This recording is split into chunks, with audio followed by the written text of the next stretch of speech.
to further increase the growth of these economies as well, and global growth too, because that is connected with a lot of problems and challenges that really confront the world apart from the conflicts in both Ukraine and Gaza.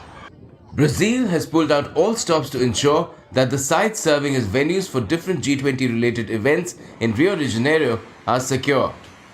Be it land, sea or air, Brazilian Army, Navy and Air Force, in collaboration with the state government, municipal authorities, various agencies and public security organizations have all been brought to muster. The nation's president, Luiz Inácio Lula da Silva, has invoked Guarantee of Law and Order or GLO special powers, under which the army alone has deployed over 7,500 troops all over the city. They are not only guarding dignitaries and venues, but also working to thwart terrorists, cyber attacks and drones. The Navy is providing maritime security by controlling access to cities' ports, safeguarding coastal areas, protecting critical infrastructure and supporting ground operations. Christ the Redeemer watches over Rio all the time. But for the G20 summit, where delegates of over 60 nations and heads of state and government of over 40 countries are gathering, nothing is being left to chance. Be it the air, the sea or the land, the Army, Navy and the Air Force are going to be watching all proceedings very, very closely to ensure that everything takes place very smoothly without any incident. With camera person Loknath, Gautam Roy, Rio, Brazil, DD India.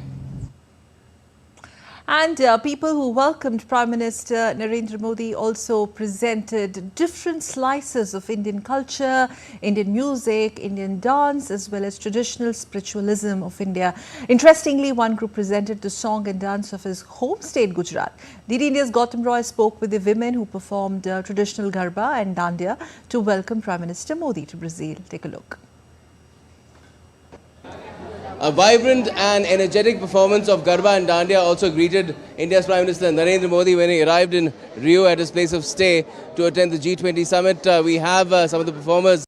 We performed Garba Ras for PM Modi ji on the guidance of our teacher Gyaneshri ji, who's from Sao Paulo, and we are from Rio. So we connected on internet, on Zoom calls and WhatsApp calls. We've been practicing, and she's been sending us videos of how to do the dance, and we finally met yesterday for the first time, and we practiced here in first meeting. So PM sir was also very impressed that we made good use of technology, and we made this performance a success. What did the Prime Minister say to you when he finally saw this performance? He was very, very, very happy, and for us it's a big present for being a performer. So I would really thank that he patiently watched our complete perform. It's very, very special for us. Yeah, we are so happy, very happy. And how did you encourage her to do this? Your husband, I presume.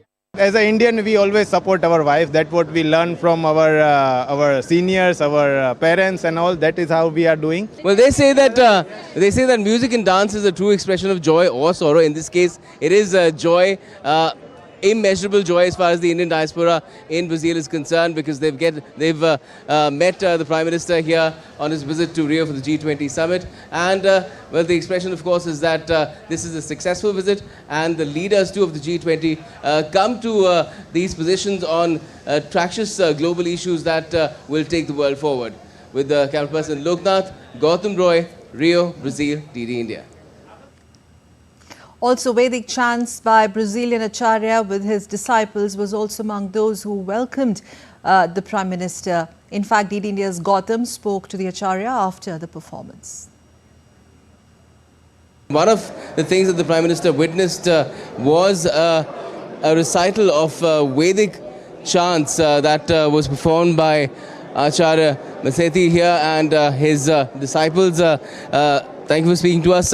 How was the experience, and what did the PM say to you? Oh, I got very emotional.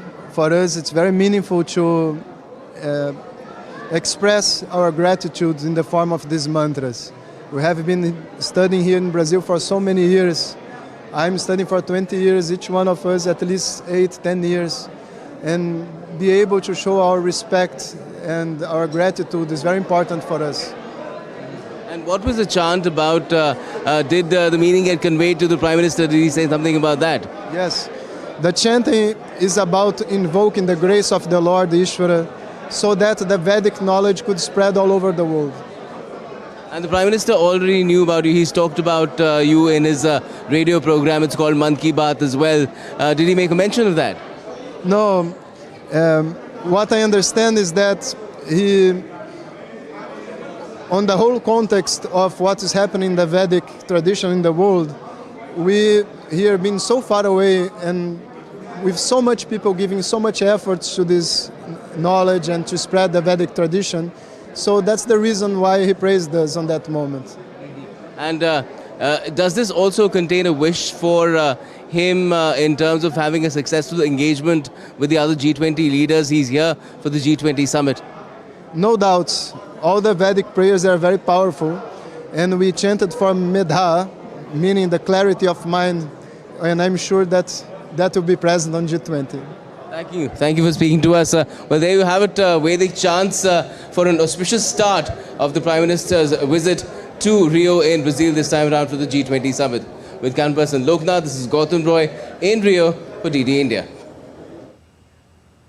India and Brazil have had diplomatic relations for over 75 years, and they have also been taking their partnership forward at global stage in forums like BRICS and G20, of course. DD India's Gautam has spoken with Brazilian journalist Paloma from Record 7 TV about expectations related to the summit and how India and Brazil can work to address a host of global issues. Take a look. The 2024 G20 summit is about to get underway with the arrival of the leaders at the venue as well. And as far as the summit is concerned, the role of the Troika is very, very critical. We have Paloma right now from Record 7 TV, that is a local Brazilian channel. And India and Brazil have been working in close cooperation. Paloma, what do you make of how they've been trying to get to a consensus as far as the Rio Declaration is concerned, like it happened last year in Delhi? Yes, I think that it's going to be an important event because from Brazilian side, we're looking from climate changing and poverty and reducing this poverty that we see in so many countries. And it's so important that every place in the world is talking about that. And we have journalists from many, many countries that can talk about this disparities among some countries and giving voice to those matters. Even on climate change, India has done a lot where renewable energy is concerned, reforestation is concerned. Even President Lula has a very strong view on that to protect the Amazon. Do you feel that these two countries, these two emerging economies, BRICS partners, they can present something to the G20 which will perhaps tackle this problem at a much larger scale than it has been done so far?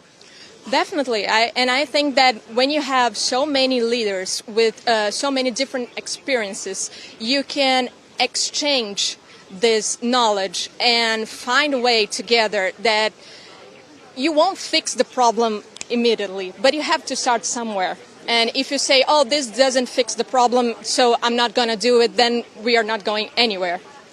And partnership is very important. That is what is coming out here. Thank you for speaking to us, Paloma, because the G20 leaders are getting together to look at how to respond to and take action on solving global problems such as hunger and poverty and even climate change.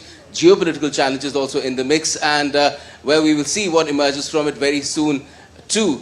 From Rio, Brazil, this is Gautam Roy along with camera person Ankur Arora for DD India. Let's go live to our special experts joining us on this special broadcast. Let me quickly welcome Ambassador Pinak Ranjan Chakravarti on the show, former Secretary ER from MEA. Ambassador Chakravarti, thank you very much for joining us, and also welcoming Swati Prabhu, Associate Fellow from Center for New Economic Diplomacy, ORF. Thank you, Swati, also. Ambassador Chakravarti, I would like to start from you. Overview of what all India brings to the table in this summit, considering the successful G20 summitry India hosted last year, India being the G20 part of the Troika member, and the role that India has actually played a key role in building the momentum and shaping the agenda of the summit hosted by Brazil. I think we all know what are the problems that are facing the world. And G20 being the top 19 economies plus EU and African Union. African Union actually was admitted in the New Delhi summit. So we all know what the problems are. Essentially, it is the problem of inequality in every sector almost. And of course, the issue of climate change. No one country can deal with it. It has to be a global effort. And so I think India has been trying to convince G20 that the current global system, whatever it is, financial, geopolitical and otherwise, has to reform itself. It has to transform to a more equal, equitable kind of system that the globe actually, our planet actually now requires. And here, I think countries with certain capacities like India, Brazil, and the large economies and the P5 have a lot to contribute. Take, for example, the whole issue of climate financing. Okay. There is a lot of talk about climate change and how we should mitigate and how we should adapt, how we should have sustainable development. But the major countries, the developed countries who promised to put their money where their mouth is, have not. And hence, climate financing is a very crucial issue in this summit. And if they don't come up with something good and something substantial, then I'm afraid we are going to lose out. Swati, your thoughts? What makes Prime Minister Modi's presence at the G20 summit special this time around, considering that Brazil is expected to take the legacy of the Delhi Declaration forward, and some of the contentious issues that that are staring at the G20 leadership, as pointed out by Ambassador Chakrabarti? I think, in my view, Prime Minister Modi's visit to Brazil, to attend this summit comes at a very important point in the current international state of affairs. We see that Brazil's G20 theme, it revolves around building a just and sustainable world. And we know that President Lula da Silva will be launching a global alliance against hunger and poverty. So you see that India's own G20 presidency, we saw in a way attempted to put its best foot forward in amplifying the voices and concerns of the global south, which may or may not be well spotlighted in the mainstream. And New Delhi's attempt during its own presidency can be read or interpreted as a way of building solidarity of the global south in the midst of the policy crisis that the world is facing. And in fact, these discussions and concerns and inputs have fed into or somehow resulted into the formulation of India's own New Delhi Leaders Declaration. I think it is very important to recognize here India's initiative of the creation of the Voice of the Global South. We recently organized the third Voice of the Global South Summit in August 2024. And virtually more than 100 countries participated. So here we see India is crafting a conversation, a very significant conversation that aims at empowering the Global South for a sustainable future. And I completely agree with Ambassador Chakrabarti. There are a range of issues like conflict, food security, nexus between climate, health and food, which is disproportionately and severely affecting several of the developing economies, particularly the low-income and least developed countries. And instead of a troika, I think we should focus more on the quartet. You see, it started from the Indonesian presidency and it will culminate in the South African presidency in 2025. So you see, there is buzz, there is hope for the global south. And in this sense, India is one important cog in the wheel as far as development is concerned. Yes. Swati, I would request you to hold your thoughts for a bit, and Ambassador Chakrabarti will just quickly go live to Rio de Janeiro to get some more perspective from the place where the action is, in fact, which takes the center stage, and that is Rio de Janeiro. Gautam, good morning to you out there. Can we have Gautam on the screen, please? So, give us, first of all, an overview of there are, I believe, 3 sessions spread across the day today. And this whole, yes, Gautam is there, this whole, narrative or the driving narrative, India and Brazil once again prioritizing the main concerns of the global south, will also find its echo in the summit.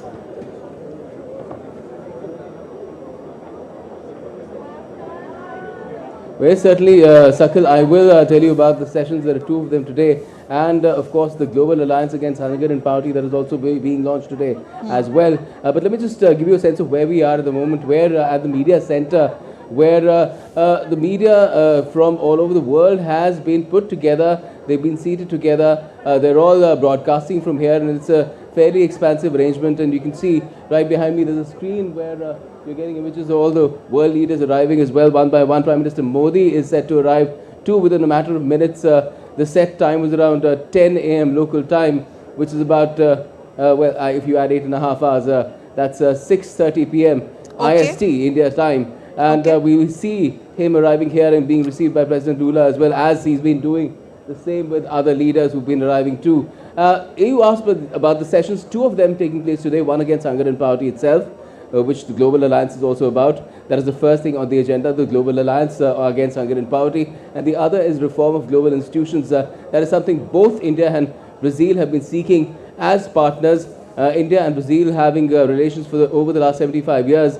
They've been partners in BRICS for more than nearly 3 decades now. And, of course, partners in G20, part of the Troika. India being the host last year and Brazil the host this year. South Africa, too, is going to take the baton forward from Brazil next year, and they too have been seeking these reforms. So that is something that all these three countries and the host country in particular have been stressing. Apart from that, the issue of climate change has been very close to the heart of both Brazil and India. And we have the COP29 taking place in Baku as well, where I believe the reports that are emerging is that some consensus is not being built on climate finance because the goal is very, very high compared to what it was earlier, from $100 billion to $1 trillion. So that is also something that perhaps the COP29 is looking at G20 because of the top leaders of the world's 20 economies, and among them the EU as well as the African Union, 55 countries there. So a lot of heft here and a sense of direction could come over here on the war against climate change as well. Okay, Gautam, also since you mentioned about the key events lined up today, just a little bit more perspective how India is positioned, or perhaps the position that India will take, specifically talking about the launch of the Global Alliance Against Hunger and Poverty, where Prime Minister in all likelihood is going to be participating. Also the fact that India has taken a leading position in terms of elevating hunger back home, and India, the points that India will bring to the table, I mean in that particular category.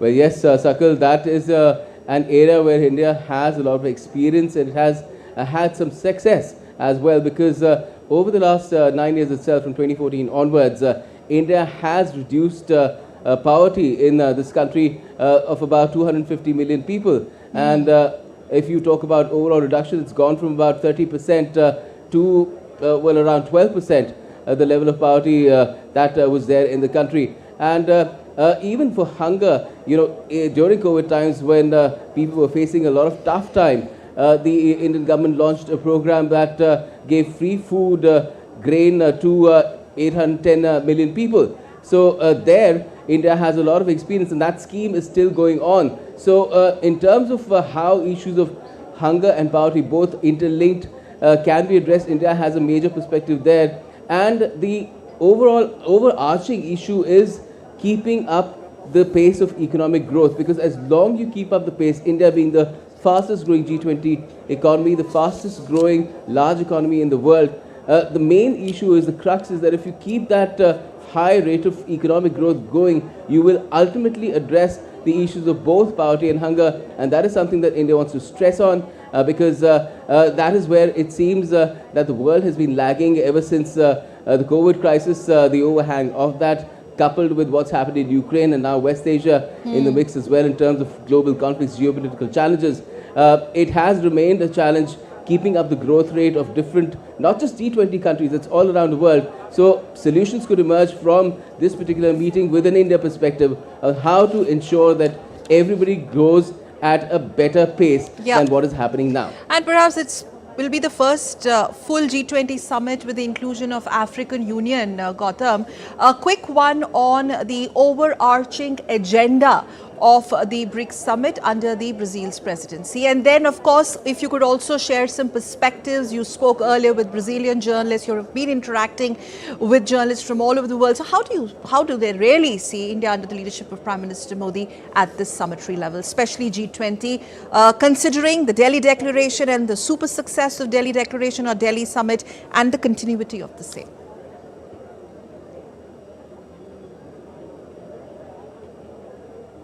Yes, I mean, as far as the Delhi Declaration is concerned, I spoke to India's G20 Sherpa, Amitabh Kant, as well, and he said that they were burning the midnight oil all Saturday night till about 5:30 a.m. They were working on resolving the issues that were still remaining as sticking points, both the issue of climate change and the geopolitical challenges, and he expressed confidence that these will be worked out by the time the leaders come and meet. Well, that time has come, and we'll pretty soon find out if things have got sorted out there, because in Delhi, the Delhi Declaration last year in September, when the G20 summit was held there, came out on the very first day, and today is the first day of this G20 summit in Rio. So we will find out very soon what really happens there. So you spoke about the inclusion of the African Union. That too happened under India's presidency, and this time the African Union here, 55 countries in total, five.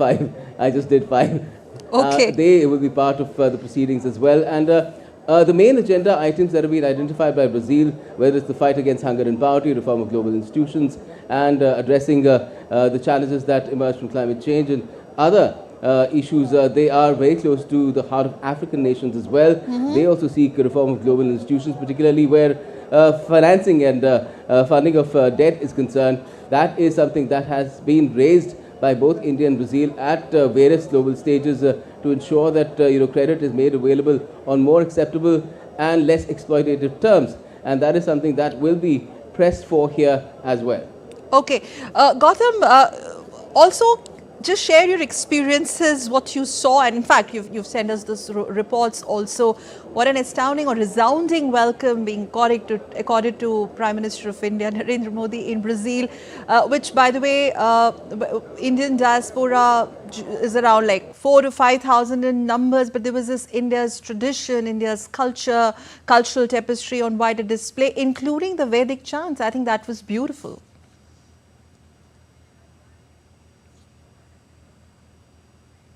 Okay, we'll try and go back to Gautam in a bit, but let's continue having this conversation with our guests staying with us on the show, Ambassador Chakravarti and also Swati. Ambassador Chakravarti, from where Gautam left, if you could just take it forward.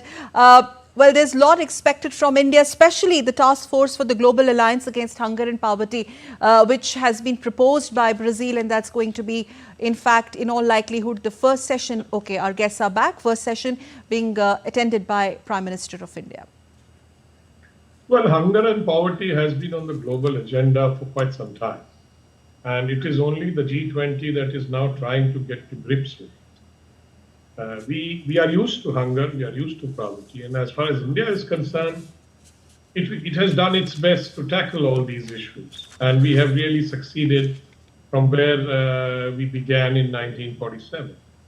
So India's experience is very important. Digital inclusion, for example, the way India has done, would be an important sort of a template for many countries to follow, particularly in the global south. And they are doing it. I must say, acknowledge that they are really doing it and actually adopting many of these practices. So that is one thing. Energy and food security, as we call it, and we, in a generic sense, are very important issues for the global south. And India has been promoting these issues of the global south. So the question is, how do you tackle these without tackling the global governance systems? The Bretton Woods, for example, institutions like IMF, World Bank, then the United Nations itself. 1945 it was established when the world was quite different.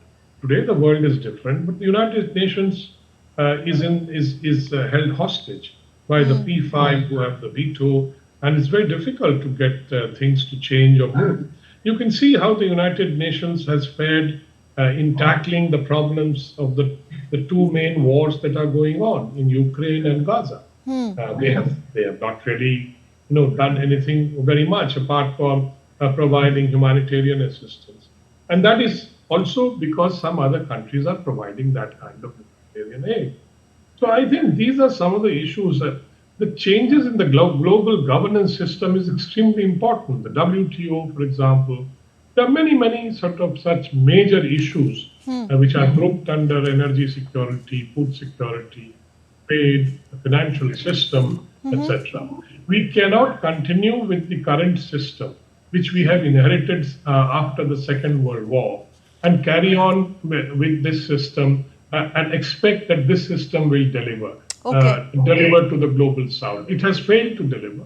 And I think time has come to change it, and India will play a role in pushing for this change. Let's have Swati's thoughts on it, pointed out by Ambassador Chakravarti. Interestingly, Swati, you would know, reforming global governance institutions is also one of the sessions. There are 3 important sessions spread across 2 days. Well, that is important considering the timing, what is happening across the globe. You have Russia, Ukraine, you have Gaza, Israel. This has been an era of elections for various countries. They're grappling with the challenges domestically speaking. And here you have Prime Minister of India, Narendra Modi, coming back, 3rd term, stable government back home, and a world leader, one of the world leaders who many say, or perhaps it's acknowledged that he can play a key role when it comes to peacemaking. Because you do have the session on the reforming global governance institutions.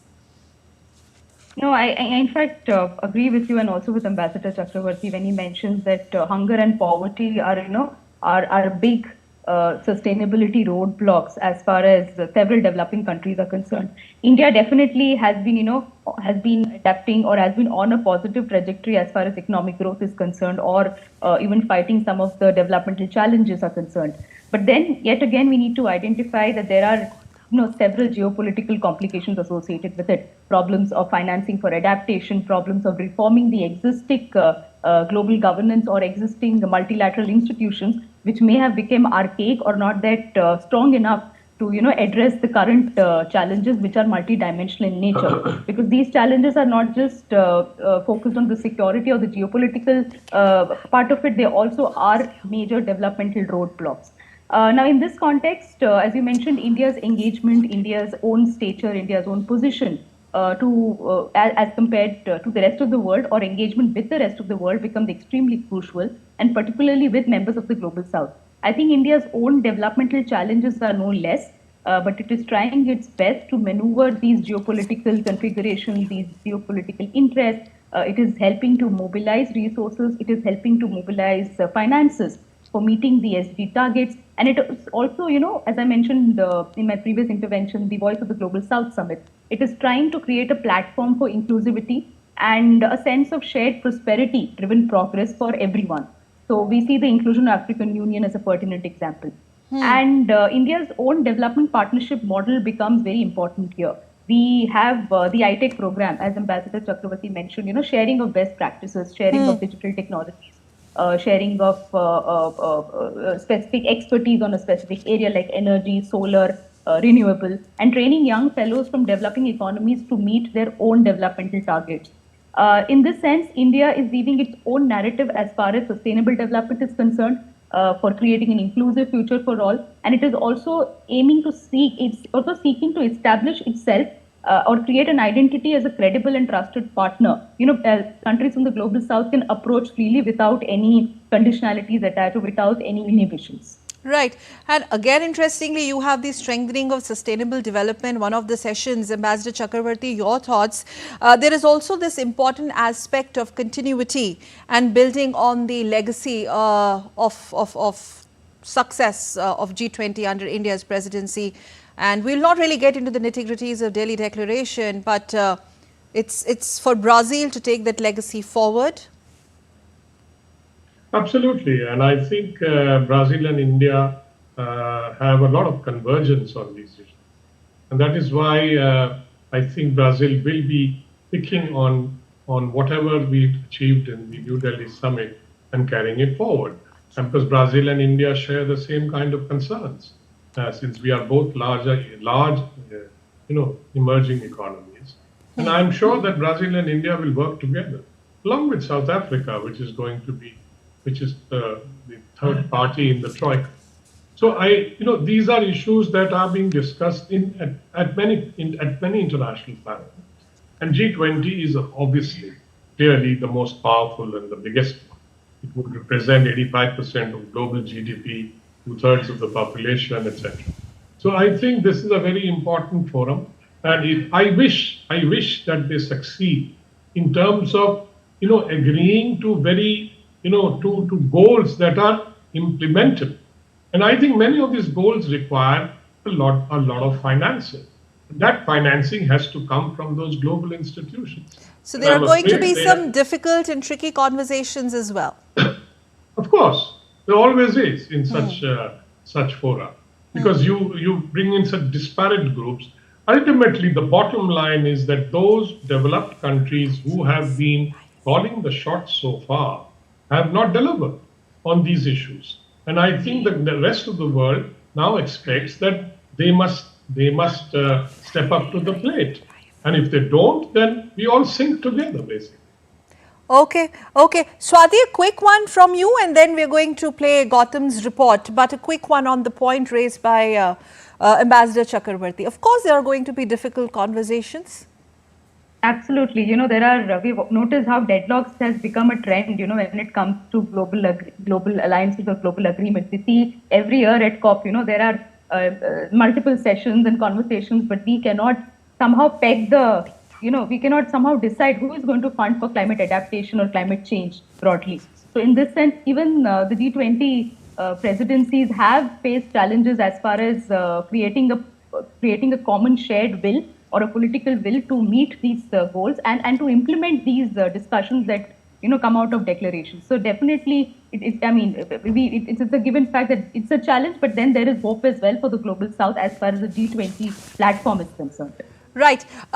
Ambassador Chakrabarti and Swati Prabhu, please stay with us. I'm just going to, we will go back once again to some special reports sent by Gautam, our correspondent there in Rio. In fact, he spoke to Indian diaspora from different businesses and professions working in Brazil about how they have been contributing to Brazil's economy. This is just a quick report on the expectation setting as far as Indian diaspora is concerned and how they feel about Prime Minister Modi coming to Brazil.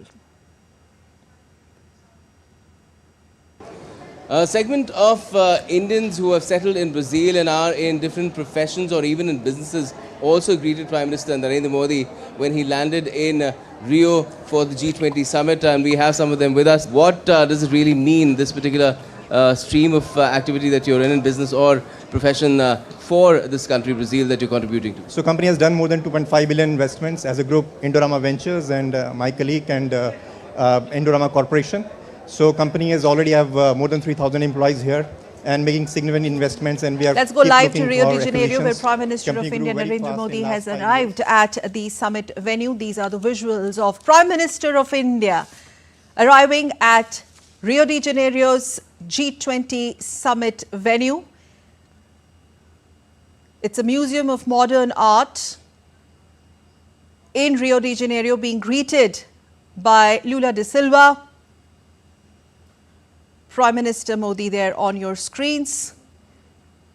There's going to be a launch of Global Alliance Against Hunger and Poverty in the plenary hall inside the Museum of Modern Art, one of the venues. Prime Minister of India walking in at the summitry venue on day one.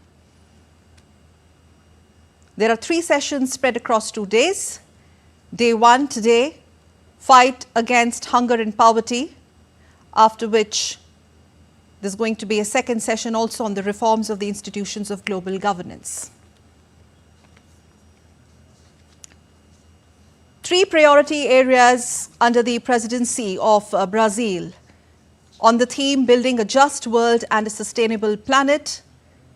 The priority areas enumerated by Brazil in this summit: social inclusion and fight against hunger, reforming global governance institutions, and also strengthening sustainable development.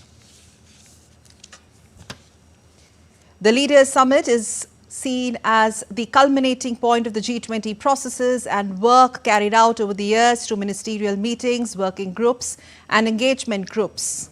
India handed over the G20 presidency last year after the successful Delhi Declaration launch and release to Brazil. And there you see Brazil greeting Prime Minister of India, Narendra Modi.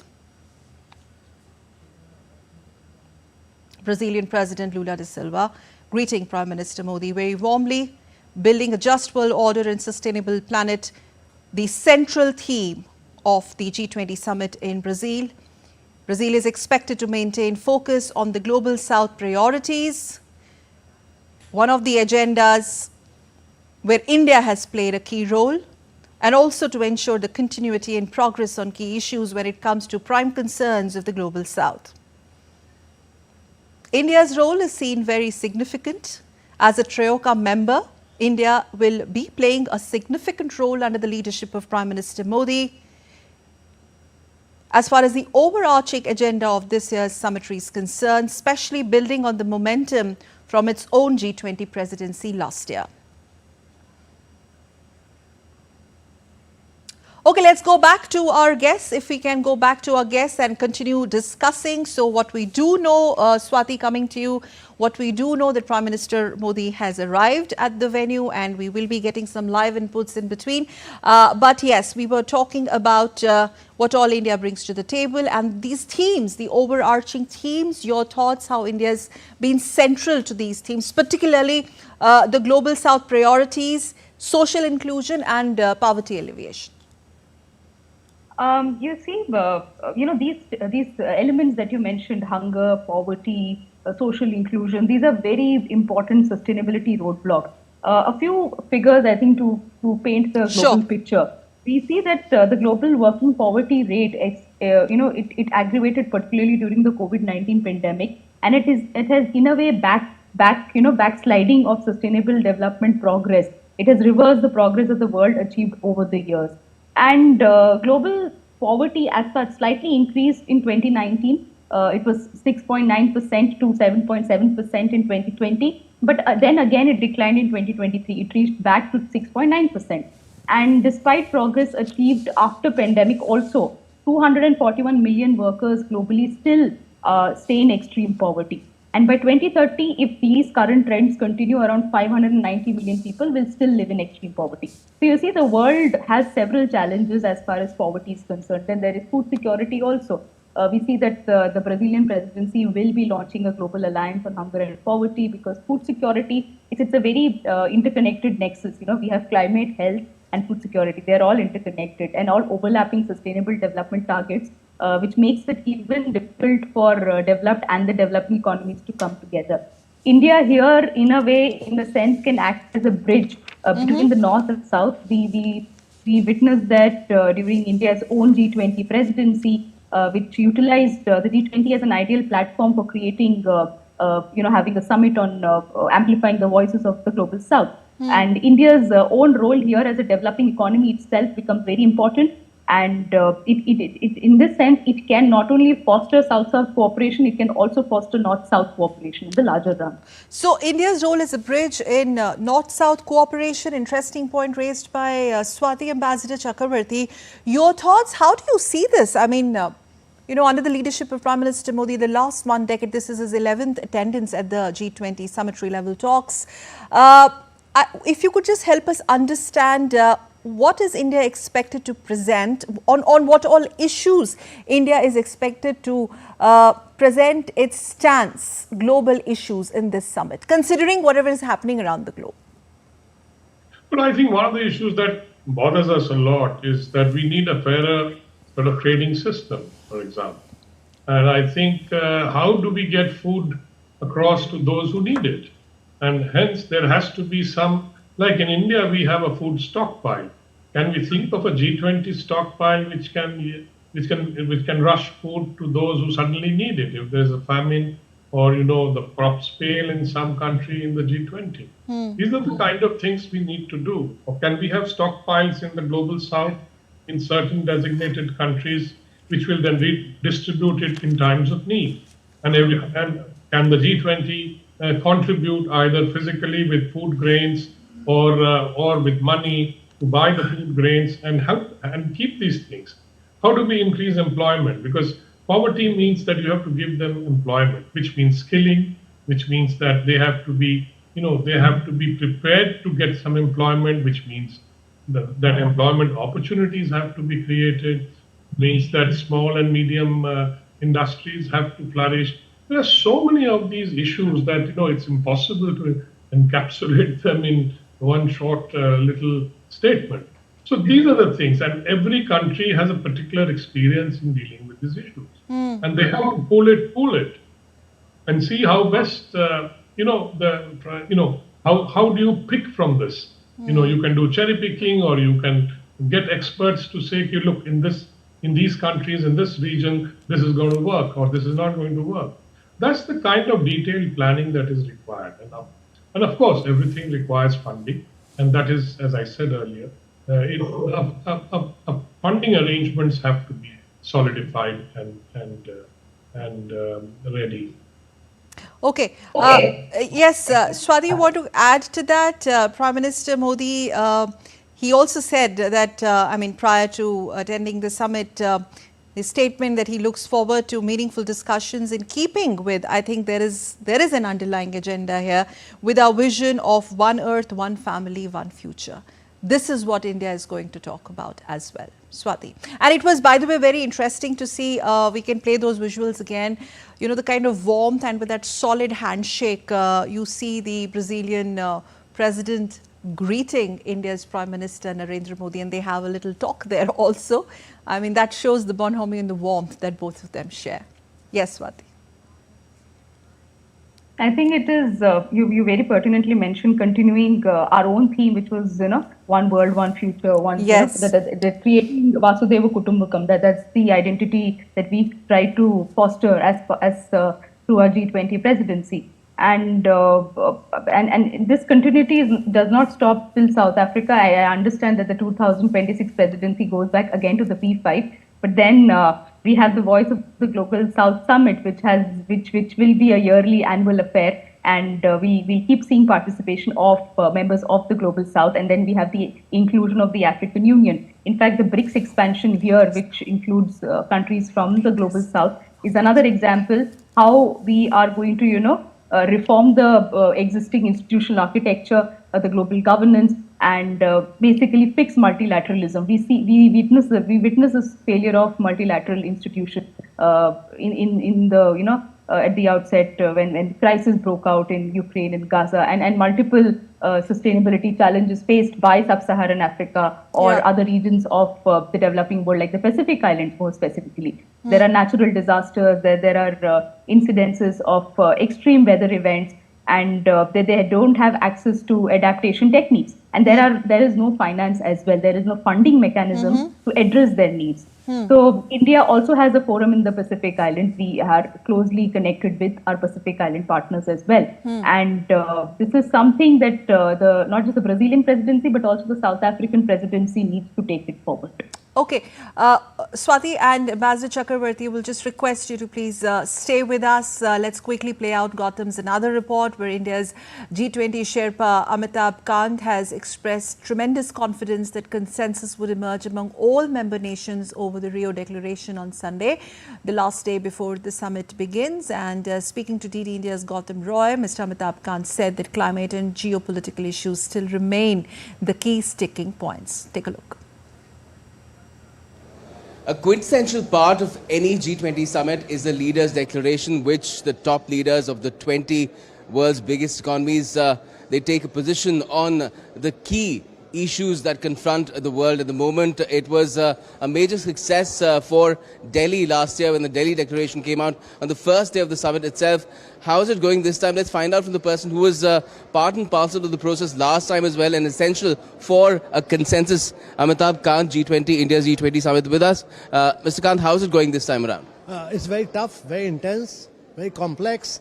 Discussions are going on. We've had about 36 hours of non-stop negotiations. Complex issues are climate, the complex issues are geopolitics, but we were able to solve it during New Delhi Leaders Declaration. You saw consensus all over, and we are hopeful that we'll help Brazil, assist and support them to arrive at a consensus.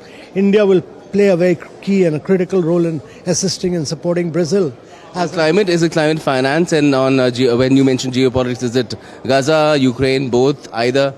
So climate is complex because this is for the first time that COP discussions are also going on in Baku. We don't want to do anything which will impact Baku, because Baku, the COP under UNFCCC gets into very detailed discussions and deliberations. We should be ambitious, we should be high level, we should be leaders like. Bring in the vision of the Prime Minister here, but under no circumstances should we impact the ongoing discussions in Baku, so we are being very careful. And secondly, geopolitics is tough right now because during India's time we had the challenge of Russia-Ukraine crisis, which we addressed and for the first time arrived at a consensus document. But now you have a conflict in Middle East where there's a huge humanitarian crisis. So all these issues are being discussed. Today will probably be the last round of discussion, and hopefully we should find some solution by the end of the day. Sounds great. Thank you for joining us. And so there you have it, Amitabh Kant saying that still now things have not been worked out for the leaders' declaration. But although climate and the issues of geopolitics in both Gaza and West Asia remain contentious matters, he's quite confident that a consensus will emerge before the leaders meet for the G20 summit in Rio. Okay. All right, let's take this back to our panelists. Ambassador Chakravarti, would you like to add more to that very important point made by our Sherpa Amitabh Kant, sir, where he specifically talks about how India is going to help Brazil in thrashing out some contentious issues, the key role that India is expected to play, especially on those precarious conversations revolving around climate, considering that you have Baku summit happening where there seems to be no consensus on climate financing, and India doesn't want to influence there, but take a strong position here. Well, the COP29 discussions are going on, and obviously it's hard going, and the G20 does not want to intrude into that because COP29 is a very important forum. And as far as thrashing out, consensus in a document, we did one in New Delhi, but did it stop the war? It did not. Hence, a document is fine for a summit, and it does reveal the mind of the leaders. But geopolitics tends to trump all these things. And the USA and Russia will continue with following their geopolitical goals in Ukraine and Gaza and Israel, for example, is going to continue with what it believes that it must achieve through this war, despite the huge cost.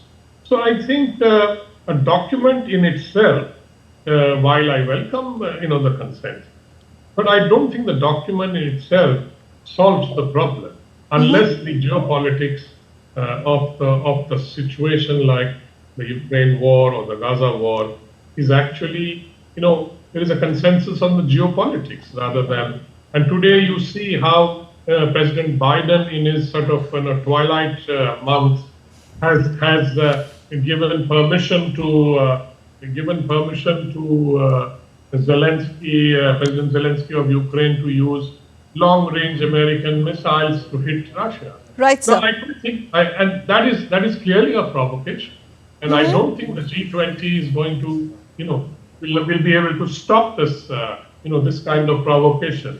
So Okay. I am a little concerned about, a consensus document. But what is the actual mood on the ground? What is the actual geopolitical, actions being taken to deal with these problems? Okay. That's my concern. All right, sir. Point taken. Swati, your thoughts, and we wrap up the show. Concluding thoughts, please. I think implementation is one of the major roadblocks facing the world community. We do come out with documents, agreements. I completely agree with Ambassador Chakravarti that even in fact what we witnessed in COP29 or the COPs that have been taking place over the years, consensus has been a deadlock.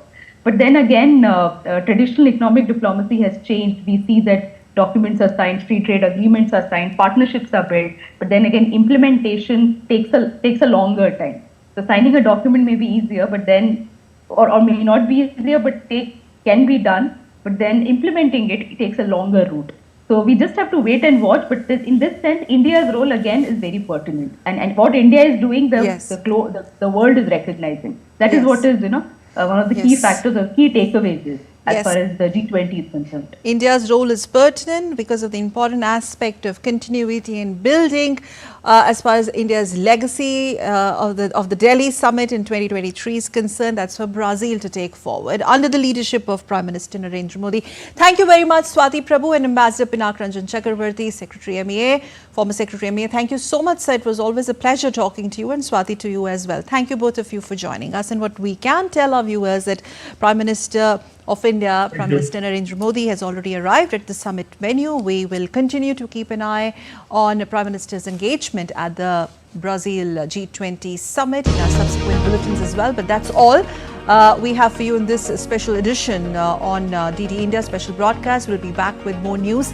Just on the other side, my colleague Tanvi is going to join you with more news and updates. Please don't go away. Stay with us.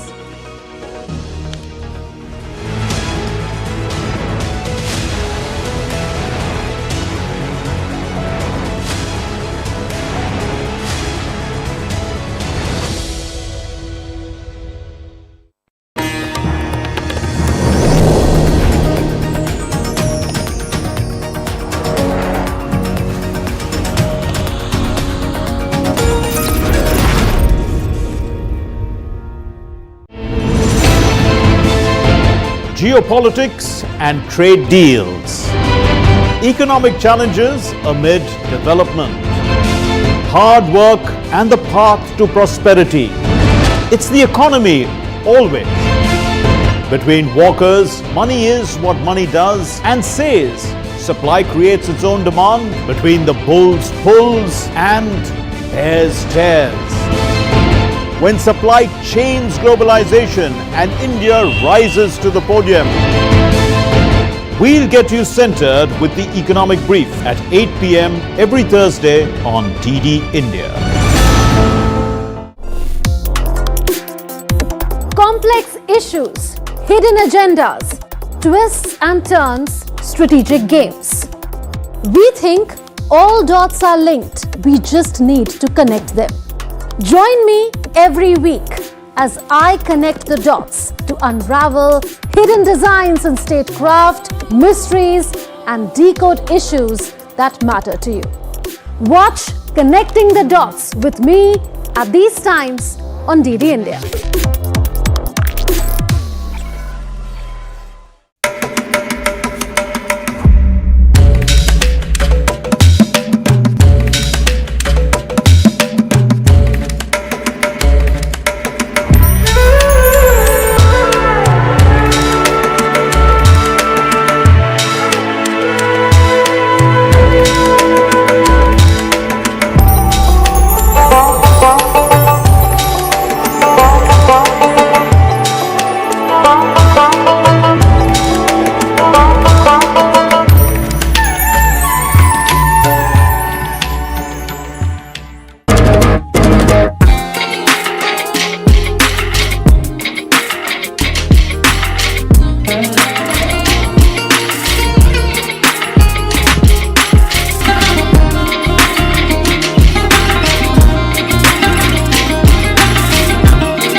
छोटे थे तो माँ प्यार से मूर्ख बुलाती थी, मूर्खानंद।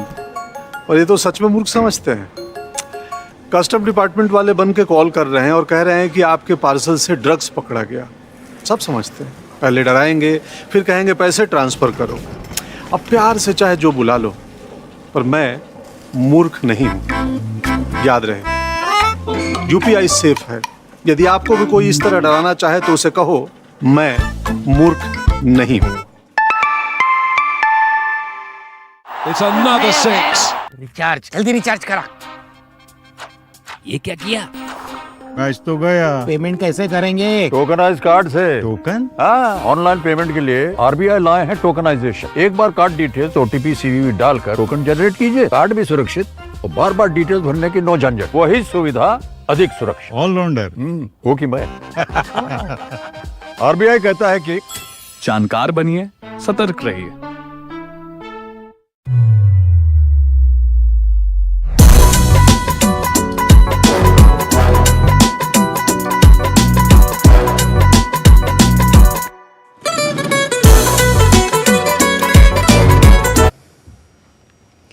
Live from New Delhi, you're watching DD India News, India's voice to the world. I'm Tanvi Taneja. Coming up in the next hour. 19th G20 Leaders Summit.